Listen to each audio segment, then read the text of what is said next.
Hello बच्चों। आज मैं आप लोगों को क्लास फिफ्थ के जो आपके पास मैथ्स मेला की बुक है ना, तो उसमें आज हम अपना नया चैप्टर शुरू करने वाले हैं। चैप्टर नंबर 9 है, जिसका नाम है हमारे पास कोकोनट फार्म।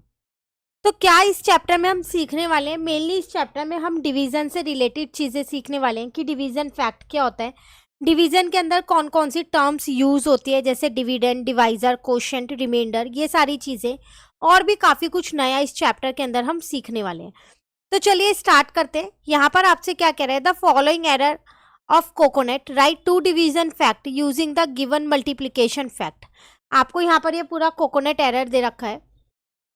आपसे क्या कह रहा है, आपसे कह रहा है कि दो डिवीजन फैक्ट लिखो। जैसे उन्होंने यहाँ पर एक मल्टीप्लिकेशन फैक्ट आपको लिख के दिया है, 5 × 7 इज इक्वल्स टू 35। इसको बोलते हैं मल्टीप्लिकेशन फैक्ट। इसको आप दो तरीके से डिवीजन की फॉर्म में लिख सकते हो। वो कैसे?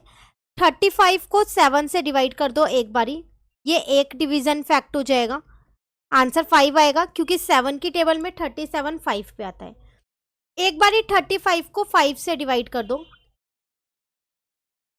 अब आंसर 7 आ जाएगा।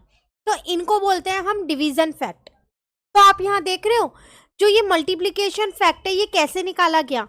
टोटल यहाँ पर आपके पास 5 रो है कोकोनट की, और हर एक रो में 7 कोकोनट है। तो आपने 5 × 7 कर दिया, मतलब रो पहले लिखा जितनी नंबर ऑफ रो है, इंटू हर रो में जितना है वो यहाँ लिख दिया। तो जब आप इनका डिवीजन फैक्ट निकालोगे, 35 divided by 7 is equals to 5 जो आपने निकाला, तो उसमें आपने क्या किया, 35 को 7 ग्रुप्स में स्प्लिट कर दिया। ये रहे वो 7 ग्रुप, 1 2 3 4 5 6 7, और हर ग्रुप में 5 कोकोनट है। ठीक है। उसी तरीके से अगले डिवीजन फैक्ट में आपने क्या किया, 35 को 5 ग्रुप में स्प्लिट कर दिया, 1 2 3 4 5, और हर एक ग्रुप में कितने, 7 है, 7 कोकोनट है। क्लियर? अब कह रहे हैं थिंक एन आंसर। 35 को अगर आप 1 से डिवाइड करोगे तो 35 ही आएगा। किसी भी नंबर को आप 1 से डिवाइड करो तो हमेशा आंसर वही आता है।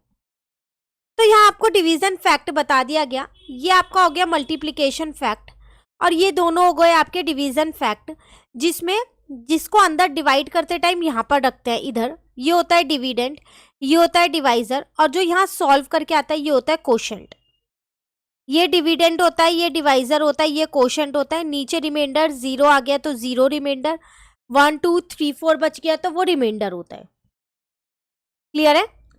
उसके बाद आपसे क्या कह रहा है यहाँ पर, write the appropriate multiplication fact for the array shown below, write two division fact that follow the multiplication fact. अब आपको इसका मल्टीप्लिकेशन फैक्ट पहले खुद से लिखना है, और उसके बाद उस पर बेस्ड दो डिवीजन फैक्ट लिखने हैं। तो आपको देख के पता चला है यहाँ पर 4 रो हैं, 1 2 3 4 5 6 7 8, एक रो में 8 कोकोनट है। तो मल्टीप्लिकेशन फैक्ट हो जाएगा 4 × 8 इज इक्वल्स टू 32। अब आप इसकी हेल्प से डिवीजन फैक्ट बना सकते हो। 32 divided by 8 is equal to 4, और 32 divided by 4 is equals to 8। मतलब एक बार इसको इससे डिवाइड कर दो, एक बार इसको इससे डिवाइड कर दो। क्लियर? ये दोनों आपके क्या बन गए, डिवीजन फैक्ट बन गए। अब लेट अस प्ले में आपसे यहाँ पर क्या कह रहे हैं, identify the number that can fill the circle such that the numbers in the square are the product और quotient of the number in the circle. आप देख रहे हो यहाँ पर ये एक स्क्वायर में नंबर दे रखे हैं, आपको सर्कल में इस तरीके से फिल करने हैं कि वो उनका प्रोडक्ट हो। नीचे वाले में सर्कल में इस तरीके से फिल करने हैं, वहाँ डिवाइड का साइन है तो वो डिवाइड करके आए, ठीक है, वो कोशेंट हो। तो अगर आप फर्स्ट वन देखो तो आपको फिल करके दिया है 72, 36 × 2 आप उसे लिख सकते हो। 60 को आप क्या लिख सकते हो, 12 × 5 लिख सकते हो। आप सोच रहे होंगे इसको हम 6 × 10 भी तो लिख सकते हैं।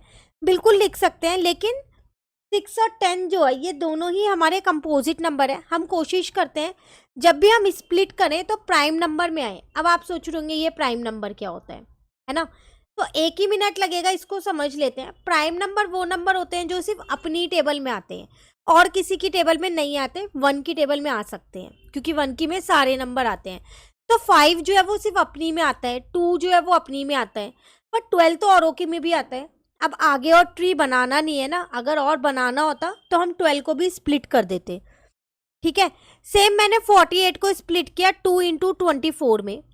36 को भी मैंने स्प्लिट किया, यहाँ पर 36 है तो 4 इंटू 9 भी लिख सकते हैं और 2 इंटू 18 भी लिख सकते हैं, तो मैं 2 इंटू 18 लिखूंगी। क्लियर। 24 को मैंने 2 इंटू 12 लिख दिया। 40 को मैंने 8 इंटू 5 लिख दिया। 8 5 जा 40 हो गया। आप अदर नंबर्स में इजीली स्प्लिट कर सकते हो। 60 को 6 इंटू 10 भी लिख सकते हो। ये मत सोचना कि ये नहीं लिख सकते, ठीक है, क्योंकि अभी आपके पास ये वाले कॉन्सेप्ट्स नहीं है, prime number and composite number, तो आप इनको किसी भी फॉर्म में स्प्लिट कर सकते हो। बस मल्टीप्लाई करने के बाद वो जो स्क्वायर में आंसर दे रखा है ना 60, 48, 36, यही नंबर आने चाहिए। ठीक है। अब नेक्स्ट में देखो, अब आपको डिवाइड की बात कर रहे हैं। 54 है तो क्या करूं, तो मैं क्या करती हूं, इसको 2 से मल्टीप्लाई कर देती हूं, तो 108 आ रहा है। तो इसका मतलब अगर मैं 108 को 2 से डिवाइड करूंगी तो 54 आ जाएगा। सेम ऐसे ही यहाँ पर 42 है, किसी भी नंबर से कर सकते हो रैंडमली, ऐसा कुछ भी नहीं है। ठीक है। तो मैंने 42 को अगेन 2 से मल्टीप्लाई कर दिया। 2 2 जा 4, 2 4 जा 8, तो मैंने यहाँ लिख दिया 84 डिवाइडेड बाय 2। आप चाहो तो इसको कुछ और भी लिख सकते हो, ठीक है, पर डिवाइड करने के बाद यही आना चाहिए, 42 ही आना चाहिए। सेम 56 है आपके पास, डिवाइड करने के बाद आपका 56 ही आना चाहिए। तो हम इसको क्या लिख सकते हैं, 56 है ना, 7 8 जा 56 होता है, पर वहां बीच में डिवाइड का साइन है तो हम उसको नहीं कर सकते। तो मैंने क्या किया, यहाँ पर अगेन इसको 2 से ही मल्टीप्लाई कर दिया। 2 6 जा मेरे पास कितना हो जाएगा, यहाँ पर 12, 2 5 जा 10 और एक 11 हो गया। तो मैंने यहाँ लिख दिया 112 डिवाइडेड बाय 2। जब डिवाइड करूंगी तो आंसर 56 ही आएगा। ठीक है। अब यहाँ 54 पहले से ही फिल है, इसको एक नंबर से डिवाइड करना है और ऊपर आपको आंसर लिखना है, तो आप किसी से भी कर सकते हो। 54 तो 6 की टेबल में भी आता है, 9 पे आता है। ठीक है। 42 भी 6 की टेबल में आता है, 7 पे आता है। 56 7 की टेबल में आता है, 8 पे आता है।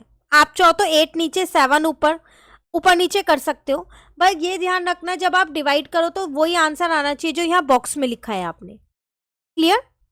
चलिए लेट अस डू में आपसे क्या कह रहा है, solve the following multiplication problem, right 2 division statement in each case. आपको यहाँ ये मल्टीप्लीकेशन प्रॉब्लम दे रखी है, इनको सॉल्व करना है और इनके डिवीजन फैक्ट लिखने हैं।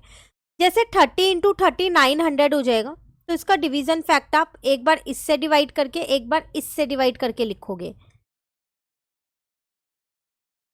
सेम सेम है तो इसमें तो सेम ही आएगा। ठीक है। 15 इंटू 60 900 हो जाएगा। अब 900 को एक बार 60 से डिवाइड करके लिख दो, डिवाइड करने की जरूरत नहीं है, ये वाला आंसर लिख देना सीधा सीधा। ठीक है। ऐसे ही एक बार इसको 15 से डिवाइड कर दो और आंसर सीधा सीधा 60 लिख देना, डिवाइड नहीं करके देखना। ठीक है। तो ये आपके पास हो जाएगा 3200। अब 3200 को एक बार मैंने 8 से डिवाइड कर दिया तो मेरा आंसर 400 आ गया। 3200 को एक बार मैंने 400 से डिवाइड कर दिया तो मेरा आंसर 8 आ गया। क्लियर। देन 200 इंटू 16 है तो 3200 फिर से आ जाएगा, पर डिवीजन फैक्ट चेंज हो जाएगा। 3200 को 16 से डिवाइड कर दिया एक बारी तो 200 आ गया। अब 3200 को 200 से डिवाइड कर दिया तो अब मेरा आंसर 16 आ गया। एक बार इससे कर दो, एक बार इससे, दूसरे वाला आंसर लिख दो। ठीक है। अब नेक्स्ट में आपसे क्या कह रहा है, यहाँ पर कह रहा है रिलेशनशिप डिविडेंड डिवाइजर कोशेंट का। पता ही है आपको, ये डिविडेंड है, ये डिवाइजर है और ये कोशेंट है। एक में मैं लिख देती हूँ, ये डिविडेंड है। क्लियर। चलिए नाउ क्वेश्चन नंबर 2 में क्या कह रहे हैं, solve the following division problem, notice the pattern and discuss in class. आपको ये डिवीजन प्रॉब्लम जो है वो सॉल्व करनी है। इसमें जो भी पैटर्न आप नोटिस कर पा रहे हो वो देखना है और क्लास के साथ डिस्कस करना है। जैसे 150 को 3 से डिवाइड करोगे तो 50 आएगा, तो 50 इंटू 3 करोगे तभी तो 150 आ रहा है, मल्टीप्लीकेशन फैक्ट आ गया ये। यहाँ पर 10 आ जाएगा, 10 ही आएगा ना यहाँ पर, क्योंकि आप 100 को क्या कर रहे हो, 10 से डिवाइड कर रहे हो। उसके बाद 200 को 20 से डिवाइड कर रहे हो तो 10 आ जाएगा। ठीक है। नाउ 80 को 4 से अगर आप डिवाइड करोगे तो 20 आ जाएगा। आपको यहाँ पर ऐसा बोला नहीं है कि आप इसका मल्टीप्लिकेशन फैक्ट लिखो, उन्होंने कुछ कुछ के मल्टीप्लिकेशन फैक्ट आपको दे रखे हैं, जैसे इसका दे रखा है। तो 440 को जब आप डिवाइड करोगे तो 10 आ जाएगा। 44 इंटू में 10 440 हो गया। आप चाहो तो इनके भी लिख सकते हो, जैसे अगर आप इसके लिखो तो 20 इंटू में 4 लिख सकते हो, आपका आंसर 80 आ जाएगा। ठीक है, इसका आपको दिया यहाँ पर 100 आएगा, तो 5 इंटू 100 करोगे तभी 500 आएगा। 500 को जब 50 से डिवाइड करोगे तो कितना आएगा आपके पास, 10 आ जाएगा। इसका मल्टीप्लिकेशन फैक्ट कैसे लिखोगे, 10 इंटू में 50 इज इक्वल्स टू में 500। जब इसको इससे डिवाइड करोगे तो 10 आ जाएगा आपके पास। ठीक है, इसका मल्टीप्लिकेशन फैक्ट कैसे लिखोगे, 63 इंटू में 10 इज इक्वल्स टू में 630। क्लियर। तो मल्टीप्लिकेशन फैक्ट आपको लिखने के लिए बोला नहीं है, लेकिन अगर आप लिख दोगे तो अच्छी बात है, नहीं भी लिखोगे तो कोई बात नहीं। Clear. Now the next pattern in division and place value. Pattern बता रहा है आपको यहाँ पर, इसमें आपसे क्या कह रहे हैं यहाँ पर 1000 को अगर आप 10 से डिवाइड करते हो तो 100 आता है, तो 10 को 100 से मल्टीप्लाई करोगे तभी तो 1000 आएगा। यहाँ पर 1000 आएगा जब इसे 2 से डिवाइड करोगे, यहाँ 1100 आएगा जब डिवाइड करोगे तो 3 से, यहाँ 2 0 से 2 0 कट गई तो 10 बचा। ठीक है, अब यहाँ पर 2000 को इधर देखो, 2000 को 20 से डिवाइड करोगे, 0 से 0 काट दो और यहाँ पर आपके पास 100 आ जाएगा।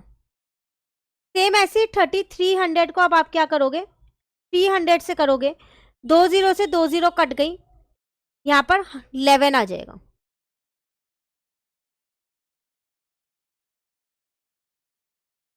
क्लियर है।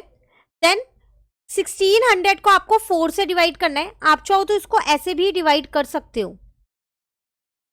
4 4 जो आपके पास 16 हो गया, एक 0 उतारी फिर एक और 0, 2 0 यूज नहीं हुई तो ना जाने की 0 मैंने यहां लगा दी, तो 400 मेरा आंसर आ गया।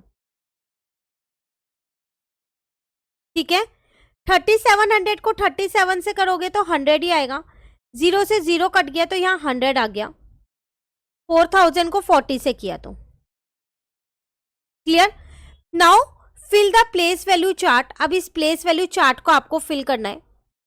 उन्होंने 3 आपको फिल करके दिए हैं, बाकी के आपको फिल करने हैं यहाँ पर।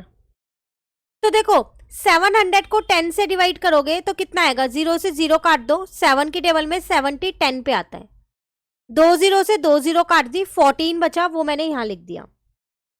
0 से 0 काट दी, 2 की टेबल में 22 11 पे आता है, 0 से 0 काट दी, 2 की टेबल में 220 कब आता है, 110 पे आता है। Complete place value chart. अब ऐसे ही आपको एक और टेबल दे रखी है साइड में, इसमें भी आपको क्या करना है, डिवाइड करके लिखना है। तो 11 की टेबल में 110 कब आता है, 10 पे आता है, तो आप क्या करोगे, 10 यहाँ पर लिखोगे। 86 की टेबल में 860 10 पे ही आता होगा, 750 की टेबल में 7500 अगेन 10 पे ही आता होगा, 88 की टेबल में 8800 कब आता होगा, तो 88 से 88 काटोगे तो 1 2 0 ऐसी ही रहेंगी, 100 पे आता है। उसी तरीके से 24 की टेबल में 2400 कब आता होगा, 100 पे ही आता होगा। 22 की टेबल में 440 कब आता होगा, ये 0 नीचे उतारोगे, अब आप यूज नहीं कर सकते, एक 0 यहां लगाओगे तो 20 पे आता होगा। क्लियर। तो आपको ऐसे क्या करनी है, ये टेबल्स आ सकते हैं एग्जाम में और आपको इन टेबल्स को डिवाइड करके फिल करना है, पूरा पूरा डिवाइड नहीं करना, शॉर्टकट तरीके से ही करना, तो आपको आसानी से हो जाएगा। अब लेट अस डू के यहाँ पर आपको क्वेश्चंस दे रखे हैं, ये टोटल आपके पास 4 to 5 क्वेश्चंस हैं। उसके बाद फिर नेक्स्ट टॉपिक है, तो ये लेट अस डू वाले क्वेश्चंस जो है ये नेक्स्ट क्लास में स्टार्ट करेंगे। आज आप चैप्टर का इतना बेस कर लीजिए, कहीं पर दिक्कत लगे कमेंट करके पूछ लीजिएगा, नेक्स्ट क्लास में उस डाउट को क्लियर कर देंगे। Thank you.